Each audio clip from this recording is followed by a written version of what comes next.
Hello साथियों, आज आगाज करने वाले हैं चैप्टर नंबर 3 का, जिसका नाम है रासायनिक बलगति। इस चैप्टर को इतने आसान तरीके से पढ़ेंगे, बहुत ही आसान तरीके से, और जितने भी बोर्ड एग्जाम में प्रश्न भर रहे हैं उन सभी का हम लोग क्या करेंगे, अध्ययन करेंगे। चलते हैं चैप्टर की ओर। और सबसे पहले हम आपसे पूछना चाहेंगे कि भाई इस चैप्टर के अंदर किसका अध्ययन करने वाले हैं और किसे कहते हैं रासायनिक बलगति। देखो, तो सबसे पहले बेटा हम इस चैप्टर के अंदर जो अध्ययन करेंगे वह अध्ययन करेंगे अभिक्रियाओं के वेग का। किसका अध्ययन करने वाले हैं? अभिक्रियाओं के वेग का अध्ययन किसका करने वाले हैं? अभिक्रियाओं के वेग का। इस अभिक्रियाओं के वेग पर विभिन्न कारक जैसे सांद्रता, ताप, दाब, उत्प्रेरक आदि का क्या देखेंगे? प्रभाव।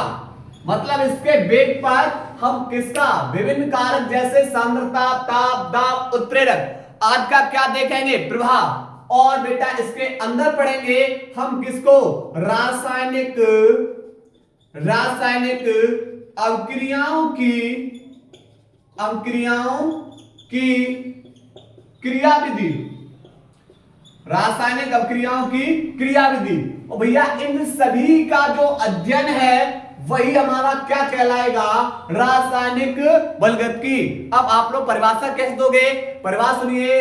रसायन विज्ञान की वह शाखा जिसके अंतर्गत अभिक्रियाओं के वेग तथा अभिक्रिया वेग पर विभिन्न कारक जैसे सांद्रता, ताप, दाब, उत्प्रेरक आदि का प्रभाव एवं रासायनिक अभिक्रियाओं की क्रियाविधि का अध्ययन करना क्या कहलाती है भाई? रासायनिक बलगति कहलाती है। लिख लोगे परिभाषा? क्या लिखोगे? परिभाषा लिखोगे कि रसायन विज्ञान की वह शाखा जिसके अंतर्गत अभिक्रियाओं के वेग तथा अभिक्रियाओं के वेग को प्रभावित करने वाले विभिन्न कारक जैसे सांद्रता, ताप, दाब, उत्प्रेरक आदि एवं रासायनिक अभिक्रियाओं की क्रियाविधि का अध्ययन करना ही क्या कहलाएगा? रासायनिक बलगति कहलाती है। ठीक, उसके बाद बात करेंगे भाई कि वेग के आधार पर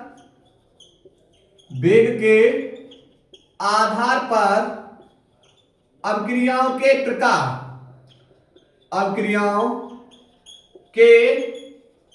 प्रकार।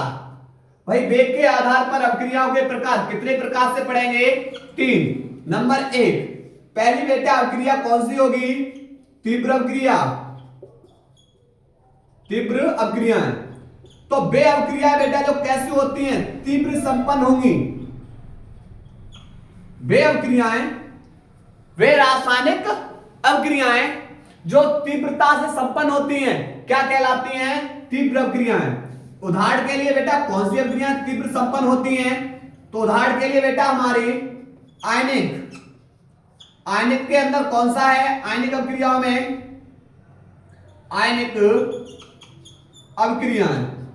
आयनिक अभिक्रियाओं में जैसे अवक्षेपण व उदासीनीकरण। बेटा ये अभिक्रियाएं कौन सी होती है? हमारी आयनिक अभिक्रियाएं। जैसे HCl प्लस NaOH एरो। आप बोलो H पे प्लस Cl पे माइनस Na प्लस OH पे माइनस H प्लस जाएगा OH के साथ, Na प्लस जाएगा Cl के साथ, तो NaCl प्लस HOH। तो ऐसी अभिक्रिया बेटा कैसी होती हैं? तीव्रता से संपन्न होती हैं। ठीक है, ये होगी हमारी तीव्र अभिक्रियाएं। दूसरी है हमारी मंद अभिक्रियाएं। तो मंद अभिक्रियाएं क्या है?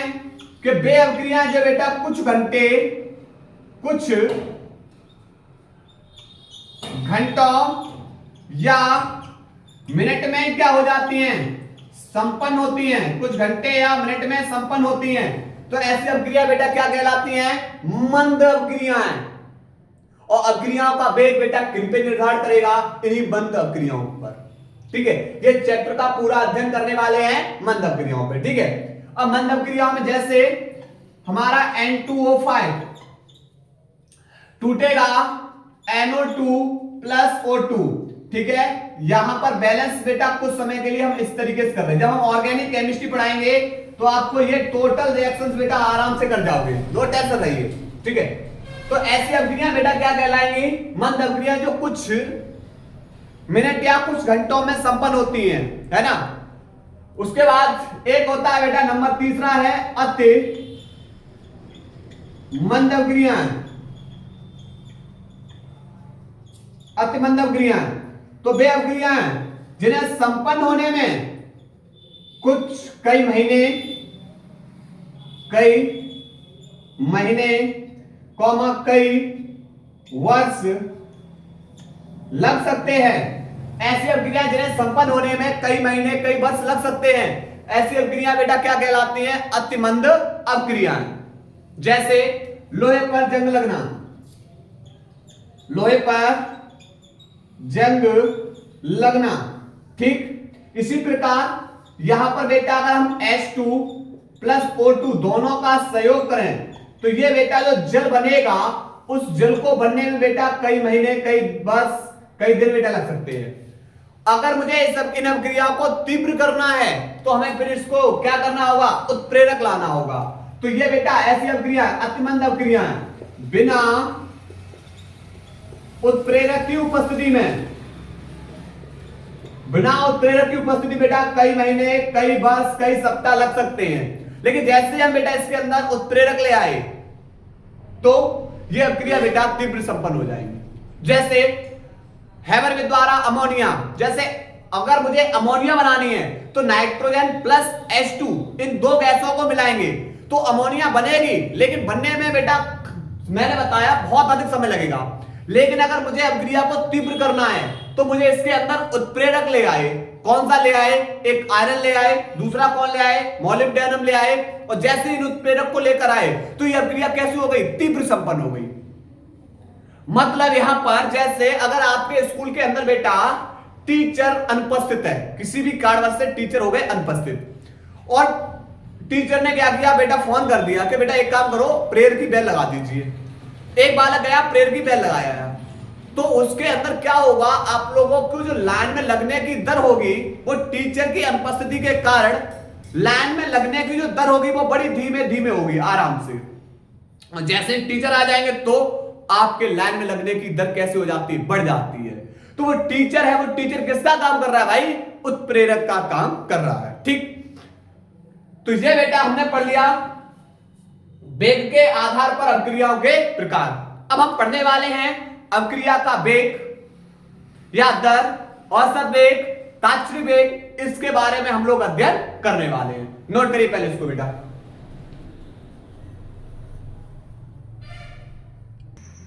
इसके बाद बेटा हम लोग अध्ययन करने वाले हैं अभिक्रिया का वेग। यहां से आप लोग क्वेश्चन बेटा एक पूछा जाता है, अभिक्रिया का वेग, औसत वेग, तात्क्षणिक वेग, इनमें से आपको बेटा एक प्रश्न निश्चित देखने के लिए मिलता है। किसे कहते हैं? अभिक्रिया का वेग या दर इकाई समय में अभिकारक या उत्पाद की सांद्रता में होने वाले परिवर्तन को अभिक्रिया की दर या क्या बोलते हैं? वेग कहते हैं। क्या बताया हमने? बताया इकाई समय में।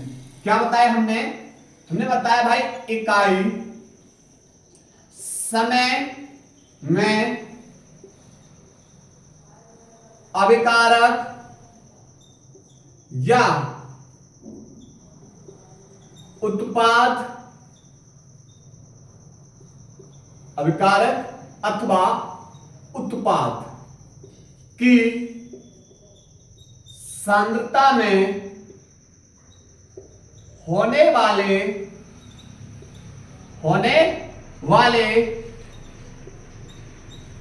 परिवर्तन को क्या कहते हैं?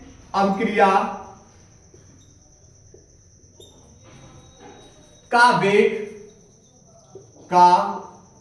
वेग या दर कहते हैं। क्लियर? यहां पर फॉर्मूला हो जाएगा अब क्रिया के वेग निकालने के लिए, अब क्रिया का वेग बराबर अभिकारक अथवा उत्पाद की सांद्रता में परिवर्तन बटे परिवर्तन में लगा समय। ठीक है, ये बेटा अभिक्रिया के वेग के लिए क्या हो जाएगा, फॉर्मूला। अभिक्रिया का वेग निकालने के लिए फॉर्मूला। ठीक है, मान लिया कोई एक अभिक्रिया है, मान लिया A प्लस बी, तीर के बाद बना रहा है बेटा C प्लस डी। ठीक, यहां पर बेटा इसके भी जो भी अभिकारक अणु के ये बेटा हमने क्या ले लिए, N1 और N2 ये गुणांक है। जैसे कैसे, जैसे N2 प्लस H2, तीर के बाद क्या बन जाएगा NH3, यहां नाइट्रोजन 2 है, यहां नाइट्रोजन 1 है, 2 से मल्टीप्लाई, हाइड्रोजन 3 दूनी 6, यहां 6 करने के लिए 3 से मल्टीप्लाई। तो आप जो इन संख्याओं का गुणा कर रहे हो, जो ये संख्याएं गुणा कर रहे हो, इन्हें बोलते हैं रस समीकरणमिति गुणांक। रस समीकरणमिति गुणांक अर्थात यही बेटा हमारे N1 N2 N3 N4। ठीक है, तो यहां पर बेटा क्या है, हमने बताया यहां पर कि जो अभिक्रिया में भाग ले रहे हैं, जो अणु अभिक्रिया में भाग ले रहे हैं, उन्हें बोल रहे हैं अभिकारक। उन्हें क्या बोलते हैं, अभिकारक। और अभिक्रिया में भाग लेने वाले अणु मिलकर एक नया पदार्थ बना रहे हैं, उसे क्या बोलेंगे, उत्पाद। उसे क्या बोलेंगे, उत्पाद। जैसे कुछ समय के लिए एग्जाम्पल में समझ रहे हैं कि आपने बेटा यहां पर जल और चीनी, इन दोनों को जब आपस में मिलाया तो आप बोलोगे ये बन जाएगा शरबत। क्या बन जाएगा, शरबत। यानी जब आपने जल और चीनी इन दोनों को आपस में मिलाया तो मिलाने के बाद इन्होंने क्या कर दिया, एक नया पदार्थ बना दिया। आपने जल अलग लिया, चीनी अलग ली, दोनों को आपस में मिलाया, मिलाने के बाद एक नया पदार्थ बन गया, तो उसे हम क्या बोलते हैं, उसे बोलते हैं उत्पाद। जो नया पदार्थ बना है उसे क्या बोलते हैं, उत्पाद। और जिन अणुओं ने अभिक्रिया के अंतर्गत भाग लिया है उन्हें बोलेंगे अभिकारक। उन्हें क्या बोलेंगे, अभिकारक। तो ध्यान रखना है, अभिकारक अणु को बेटा हम R से लिखेंगे और उत्पाद अणु को P से। हमेशा अभिकारक अणु कहां होगा, तीर से पहले। अभिकारक अणु कहां होगा, तीर से पहले, क्योंकि एक जब अभिक्रिया के अंतर्गत जो भी बेटा पदार्थ भाग ले रहे हैं, जो भी अणु क्या कर रहे हैं, भाग ले रहे हैं, सब मिलेंगे और एक नया पदार्थ बना रहे हैं, नए पदार्थ के निर्माण कर रहे हैं। तो जो नए पदार्थ बनते जाएंगे वो उत्पाद। ठीक है, और जो अणु भाग ले रहे हैं उन्हें अभिकारक। अभिकारक तीर से पहले और उत्पाद तीर के बाद। अब यहां पर क्या होगा, जो भी आपने अभिकारक अणु की बेटा मात्रा ली होगी, जो भी सांद्रता ली होगी, ठीक है, और जो भी बेटा उत्पाद बन रहा होगा उसकी सांद्रता, इनमें होने वाले परिवर्तन। अब जब इनमें परिवर्तन होगा तो परिवर्तन होने में क्या लगेगा, समय लगेगा। परिवर्तन होने में क्या लगेगा, समय। अभिकारक से उत्पाद में परिवर्तन होने के लिए क्या लगेगा, समय। तो उसी को हम क्या बोलेंगे, अभिक्रिया का वेग। ठीक है, तो अभिकारक या उत्पाद की सांद्रता में परिवर्तन बट्टे परिवर्तन लगा समय। तो इसको हम एग्जाम्पल के तौर पे समझेंगे किस वाली हेडिंग के अंदर, औसत वेग के अंदर। ठीक है, तो नोट करिए पहले इसको बेटा, नोट करिए। चलिए भाई समझते हैं औसत दर या वेग। समझो, मान लिया बेटा कोई एक अभिक्रिया है, मान लिया कोई एक अभिक्रिया है और अभिक्रिया पूरी कौन सी है, R और तीर के बाद बेटा P। तो R हमारा है तीर से पहले, तो इसे बोलेंगे अभिकारक। हमने बताया था तीर से पहले बेटा जो भी होगा अभिकारक अणु, और ये P हमारा प्रोडक्ट यानी उत्पाद तीर के बाद। ठीक, अब यहां पर क्या है, औसत दर या वेग किसे कहते हैं, तो यहां पर निश्चित समय अंतराल में, निश्चित समय अंतराल में अभिकारक अथवा उत्पाद की सांद्रता में परिवर्तन को क्या बोलते हैं? अभिक्रिया का औसत दर या वेग कहते हैं। ठीक है, अब समझते हैं कैसे। मान लिया आपने जो अभिकारक अणु के रूप में लिया जल प्लस चीनी, और दोनों ने मिलकर क्या बना दिया? शरबत। समझना बेटा यहां से क्वेश्चन को बहुत आसानी से समझना, अभी आप लोग क्लियर हो जाएगा। ठीक, यहां पर बेटा क्या है, हमने बताया कि जल प्लस चीनी, तीर के बाद क्या बना? शरबत। तो आप बोलोगे ये वाले जो ये दो दिखाई दे रहे तीर से पहले, ये अभिकारक अणु हैं और तीर के बाद उत्पाद। मान लिया हमने बेटा जो अभिकारक अणु की जो सांद्रता ली है वो कितनी ली है? 10। अभिकारक अणुओं की सांद्रता कितनी ली? हमने 10 ली है। ठीक है, 10 मोल प्रति लीटर। ठीक, चलिए कैसे? तो यहां पर इधर रखेंगे R को और इधर रखेंगे बेटा किसको? P को, कि अभिकारक अणु की सांद्रता में क्या परिवर्तन हो रहा है? उत्पाद अणुओं की सांद्रता में क्या परिवर्तन हो रहा है? और इधर रखेंगे बेटा टाइम। मान लिया t बराबर 0 पर, टाइम हमने 0 लिया। अब आपने जब चीनी को जल में मिलाया, इस चीनी को बेटा किसके अंदर मिलाया? चीनी को जैसे ही आपने जल में मिलाया तो क्या चीनी एकदम जल में घुल जाएगी? बोलिए, क्या चीनी एकदम जल में घुल जाएगी? आप बोलोगे सर एकदम तो नहीं घुलेगी। तो उस समय हमारे अभिकारक अणु की जो सांद्रता थी वो 10 और उत्पाद उस समय कितना बना? 0। ठीक, समय बदला, समय में भाई परिवर्तन किया गया, समय में परिवर्तन किया गया। अब हम t बराबर 1 पे चेक कर रहे हैं, 0 से कहां आ गए? 1, समय में परिवर्तन हुआ। देखा जैसे समय थोड़ा सा परिवर्तन हुआ तो समय परिवर्तन में देखा कि हल्की सी चीनी बेटा जल के अंदर घुल गई, और जब चीनी जल के अंदर घुल गई तो कौन बनना शुरू हो गया? आप बोलो सर उत्पाद बनना शुरू हो गया। मान लिया बेटा चीनी घुल के जो प्रोडक्ट बनाया वो 2, तो 10 अभिकारक अणुओं की सांद्रता 10 ली थी, 10 में से 2 अणु की बेटा 2 अणु तो बेटा चीनी के 2 अणु अभिकारक अणु के घुल चुके, किसमें बदल चुके? उत्पाद में। बचे कितने? 8। बचे कितने? 8। थोड़ा सा समय और गुजरा, t बराबर 2 पे देखा कि चीनी और ज्यादा बेटा जल के अंदर घुल गई, उत्पाद और ज्यादा बना, मान लिया 4, तो अभिकारक अणु कितने बचे? 6।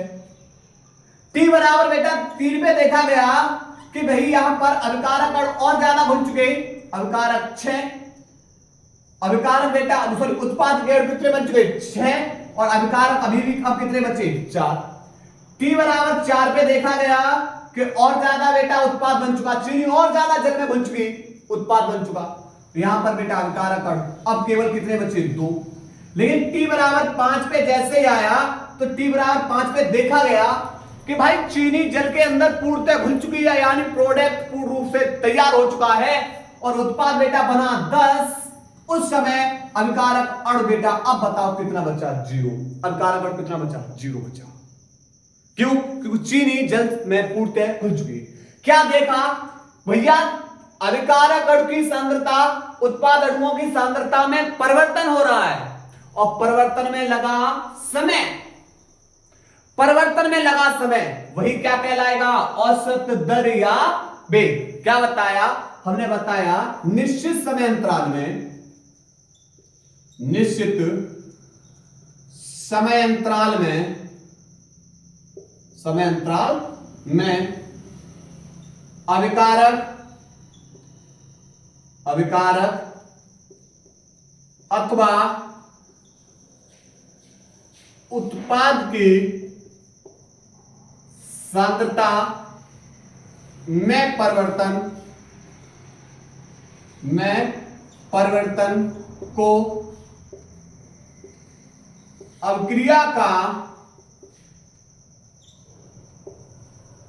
औसत वेग या दर कहते हैं। ठीक, अब यहां से मुझे क्या निकालना है? मुझे अभिकारक अणुओं का औसत वेग निकालना है। मुझे किसका वेग निकालना है? अविकारक अणुओं का औसत वेग। अविकारक अणुओं का औसत वेग कैसे निकालोगे? तो आप बोलोगे भाई अविकारक की सांद्रता। अगर मुझे अविकारक अणुओं का औसत वेग निकालना है तो मुझे देखना होगा अविकारक अणुओं की सांद्रता में परिवर्तन बट्टे परिवर्तन में लगा समय। तो अविकारक अणुओं की सांद्रता में परिवर्तन बट्टे परिवर्तन में लगा समय। चलिए निकालते भाई। अविकारक अणु को किस लिखते हैं? आर से। परिवर्तन है डेल्टा बट्टे परिवर्तन लगा समय यानी डेल्टा टी। ठीक, अर्थात इसे लिख सकते हैं, कैसे लिख सकते हैं? अंतिम सांद्रता, अविकारक अणुओं की अंतिम सांद्रता माइनस प्रारंभिक सांद्रता बट्टे अंतिम समय माइनस के प्रारंभिक समय। ठीक है, ये हमारा क्या हो जाएगा? अविकारक अणुओं का औसत वेग। अब सुनो, मैंने मान लिया मुझे बेटा बताना है t बराबर 1 पे, t बराबर 1 से और t बराबर 4 के बीच में अविकारक और उत्पाद की सांद्रता में क्या परिवर्तन हुआ। चलिए भाई, t बराबर 1 से और t बराबर 4 के बीच में मुझे अविकारक और उत्पाद की जो उत्पाद अणुओं का हमें क्या निकालना? औसत वेग। क्या निकालना? औसत वेग। कहां से कहां तक निकालना है? 1 से और 4 तक। तो आप बोलिए चलिए अविकारक अणुओं का औसत वेग निकालेंगे। t बराबर 1 प्रारंभिक बेटा सांद्रता अविकारक अणु की 8 थी, अंतिम सांद्रता बेटा कहां पे चेक कर रहे हैं? 4 पे। तो अंतिम सांद्रता कितनी है? 2। तो यहां पर अंतिम सांद्रता माइनस प्रारंभिक सांद्रता बट्टे अंतिम समय 4 माइनस प्रारंभिक समय 1। तो आप बोलोगे सर माइनस के 8 में से प्लस के 2 गए तो माइनस के 6 बट्टे 4 में से गया 3, 3 दूनी 6। अर्थात बेटा यहां पर जो वेग निकलेगा वो कितना निकला? माइनस के 2। माइनस यह बता रहा है भैया कि अविकारक अणुओं का जो वेग है वो घट रहा है। ठीक, चलिए अब हम निकालेंगे उत्पाद। हम निकालेंगे उत्पाद अणुओं का औसत वेग। तो आप लगाओगे उत्पाद की सांद्रता में परिवर्तन बट्टे परिवर्तन में लगा समय।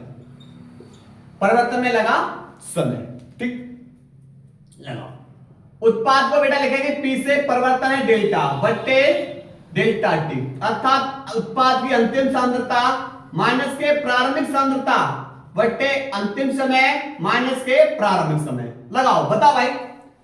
उत्पाद की अंतिम सांद्रता t बराबर 4 पे 8 माइनस प्रारंभिक सांद्रता t बराबर 1 पर 2 बट्टे अंतिम समय 4 और माइनस के 1। अर्थात बेटा 8 में से 2 गया 6 और बट्टे 4 में से 1 गया 3, 3 दूनी 6। बेटा यहां पर 2 भाई उत्पाद अणुओं का औसत वेग प्लस के 2 मतलब वेग बढ़ रहा है और अविकारक अणुओं का औसत वेग कितना है? माइनस के 2। लेकिन हमें दोनों के वेग को क्या करना है भाई? बराबर करना है। बराबर करना है तो बराबर तब हो पाएगा अगर हम इसके आगे चिन्ह माइनस का ले लें, यहां माइनस ले लें, माइनस यहां माइनस, तो यहां माइनस माइनस आगे क्या हो जाएगा? प्लस। देखिए तो हमें बेटा अविकारक और उत्पाद दोनों के दोनों का हमें क्या करना है? वेग बराबर करना है। तो हमें अविकारक अणुओं के वेग के आगे चिन्ह कैसा लेना होगा? माइनस। ठीक, तो हम यहां से बेटा लिख सकते हैं आर एवरेज औसत वेग या दर बराबर अविकारक अणु बेटा delta R upon delta T, पर इसके आगे चिन्ह कैसा है? माइनस का। ठीक है, बराबर होगा delta P upon delta T. ठीक है, तो ये हमारे अविकारक अणुओं का औसत वेग है और ये हमारे उत्पाद अणुओं का औसत वेग, दोनों के वेग बराबर हैं। बस करना क्या है, इसके आगे चिन्ह हमें क्या लेना होगा, माइनस लेना होगा। ठीक, चलिए नोट करिए बेटा, उम्मीद है कि आपको औसत वेग या दर समझ में आई होगी। ठीक है, अब हम लोग अध्ययन करेंगे तात्क्षणिक वेग का। नोट करिए,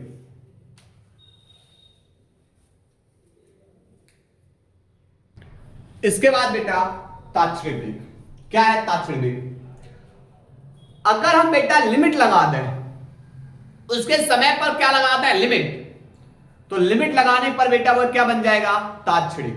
क्या बन जाएगा, तात्क्षणिक। तो निश्चित समय में, निश्चित समय, एक होता है समय अंतराल, समय अंतराल का मतलब उसके समय में अंतर, और एक होता है निश्चित समय, निश्चित समय। ठीक है, आपको इस टाइम पे पहुंचना है तो पहुंचना है। जैसे स्कूल आपका 8 बजे है, 8 से 8 बजे है तो आपको 8 बजे ही पहुंचना है, वो निश्चित समय। और आपसे बोलते हैं निश्चित समय अंतराल, तो आप 8 से और 2 के बीच में बेटा कितने भी टाइम पहुंच जाओ, वो समय अंतराल। निश्चित, जब निश्चित बेटा यानी टाइम पे क्या आ जाती है, लिमिट। तो परिभाषा होगी कि किसी निश्चित समय में, निश्चित समय में अभिकारक अथवा उत्पाद की सांद्रता में परिवर्तन को हम क्या बोलते हैं, अभिक्रिया का तात्क्षणिक वेग। ठीक है, लिखेंगे, लिखेंगे निश्चित, निश्चित समय में अभिकारक अथवा उत्पाद की सांद्रता में परिवर्तन को क्या बोलते हैं, अभिक्रिया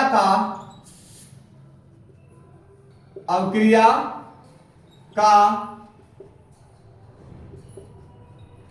तात्क्षणिक वेग कहते हैं। इसे RINST से प्रदर्शित करते हैं। ठीक है, अब मुझे क्या लिखना है, बस यहां पर क्या करना है कि औसत वेग से, जब मुझे क्या करना, औसत वेग से बेटा बदलना है तात्क्षणिक वेग में, तात्क्षणिक वेग में, तो टाइम पर लिमिट आ जाती है, अर्थात डेल्टा परिवर्तन हो जाएगा किसके अंदर, डी के अंदर। जब आपको औसत वेग से तात्क्षणिक वेग में जाना है तो आप डेल्टा को परिवर्तन कर दो डी के अंदर, अर्थात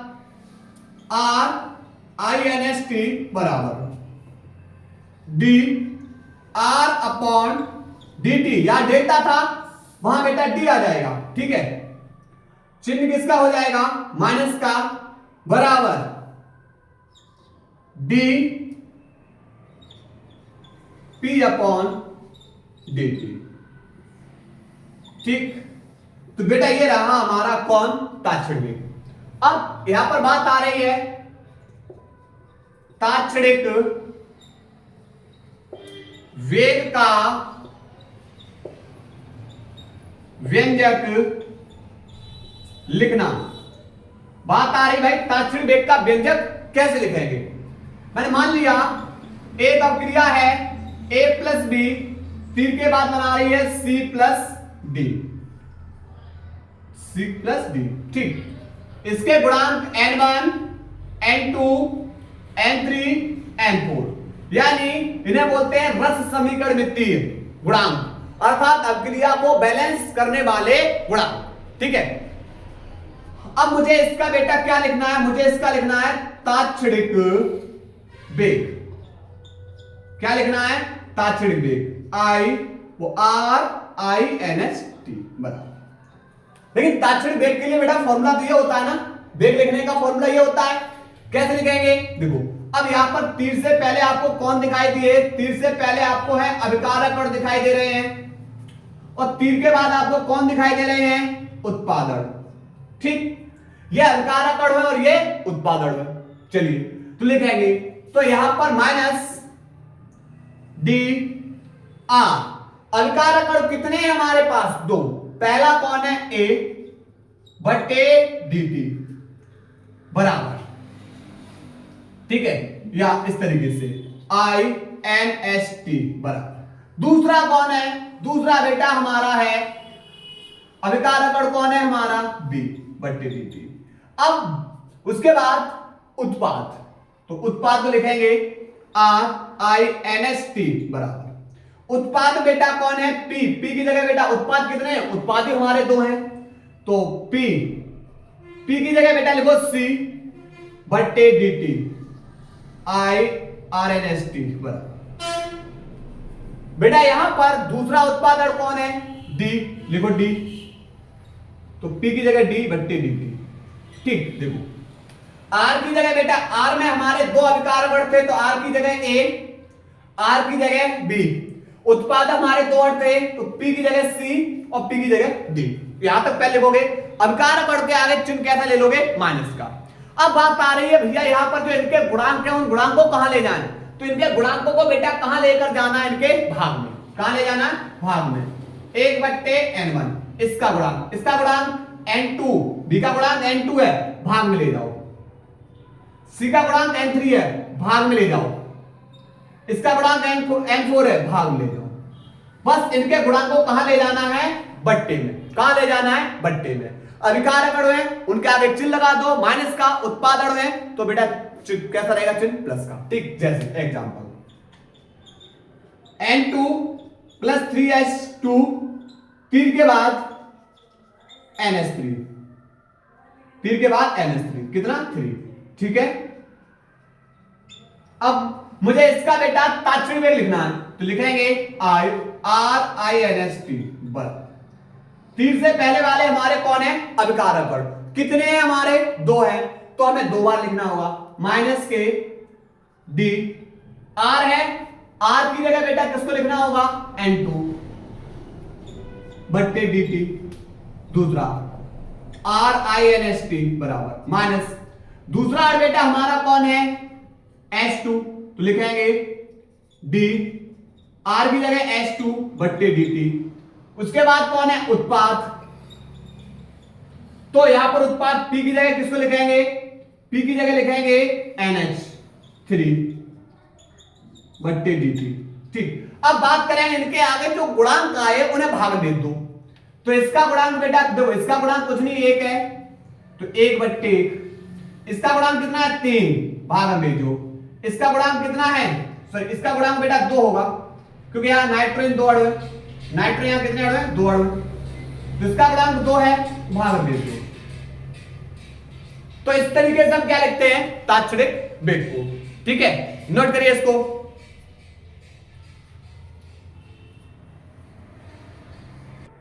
इसके बाद बेटा हम लोग अध्ययन करने वाले हैं अभिक्रिया के वेग को प्रभावित करने वाले कारक।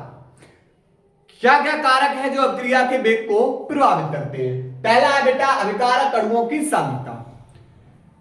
अभिकारक अणुओं की सांद्रता क्या है समझो, अगर हम अभिकारक अणुओं की सांद्रता, तापमान कैसा रखना है, निश्चित ताप पर अगर हम अभिकारक अणुओं की सांद्रता में क्या करते हैं, वृद्धि करते हैं, तो वृद्धि करने पर उनके मध्य जो प्रभावी टक्कर है उन टक्करों की संख्या बेटा क्या हो जाएगी, बढ़ जाएगी। और जब टक्करों की संख्या बढ़ेगी तो अभिक्रिया का क्या हो जाएगा, वेग भी बढ़ जाएगा। क्यों, कि जब इनमें आपस में टक्कर होगी तो बेटा बहुत तेजी से ये क्या बनेंगे, उत्पाद को बनाएंगे, ठीक है। तो यहां पर हमने क्या बताया कि जो अभिक्रिया का वेग है, अभिक्रिया का वेग है वह निर्भर कर रहा है किस पे, अभिकारक अणुओं की सांद्रता पर। अर्थात अभिकारक अणुओं की सांद्रता बढ़ाने पर अभिक्रिया का वेग बढ़ जाता है, क्योंकि अभिकारक अणुओं की सांद्रता में वृद्धि करने पर उनके मध्य प्रभावी टक्करों की संख्या बढ़ जाती है, जिससे अभिक्रिया के वेग में भी क्या हो जाती है, वृद्धि हो जाती है, ठीक है। लिखेंगे अभिकारक निश्चित ताप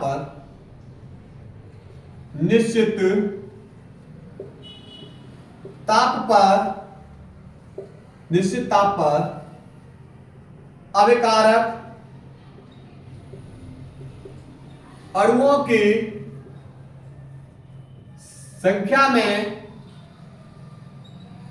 वृद्धि करने पर प्रभावी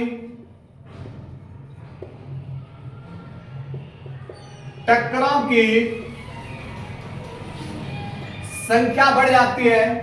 टक्करों की संख्या बढ़ जाती है, जिससे अभिक्रिया का वेग बढ़ जाता है। ठीक। दूसरा, ताप, इफेक्ट ऑफ टेम्परेचर, ताप का प्रभाव। अगर हम अभिक्रिया के ताप में क्या करते हैं, वृद्धि करते हैं, तो तापमान में वृद्धि करने पर अभिक्रिया का वेग भी बढ़ जाता है। और अधिकांशतः जो अभिक्रियाएं होंगी, अगर उनके ताप में 10 डिग्री सी की वृद्धि कर देंगे तो अभिक्रिया का वेग बेटा कितना हो जाता है, 2 गुना। क्योंकि तापमान बढ़ा हुआ, जैसे आपने जल के अंदर नमक को डाला, ताप में वृद्धि कर दी, तो बहुत तेजी से उत्पाद बनेगा, बहुत तेजी से घुलेगी, अर्थात उसका वेग कैसा हो जाएगा, बढ़ जाएगा। ठीक है, तो लिखेंगे इसमें, लिखेंगे ताप में वृद्धि करने पर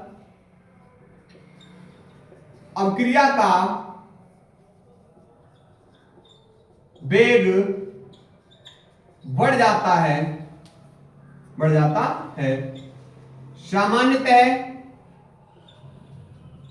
सामान्य ताप में 10 डिग्री सी की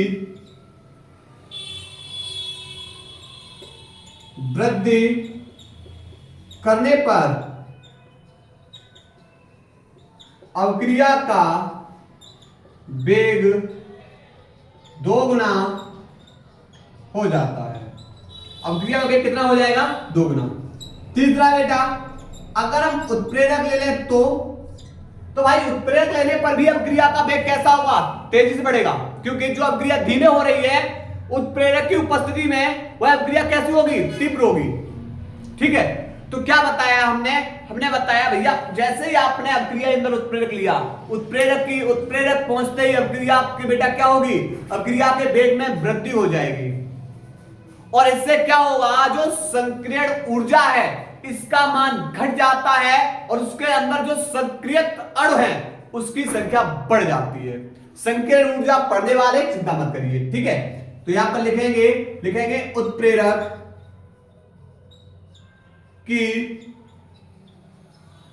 उपस्थिति में अभिक्रिया का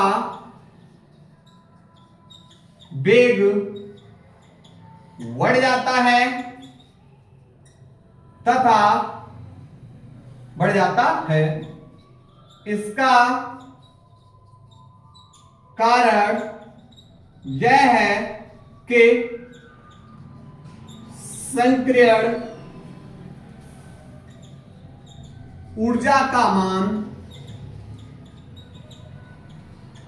घट जाता है तथा सक्रियत अंशों की संख्या बढ़ जाती है। ठीक है, ये अभिक्रिया के वेग को प्रभावित करने वाले कारक। उम्मीद है कि आप लोगों को बेटा क्लास पसंद आई होगी और आशा कर रहे हैं कि आप लोगों को बेटा हम टॉपिक समझाने में पूरी की पूरी कोशिश कर रहे हैं। नोट करिए बेटा इसको।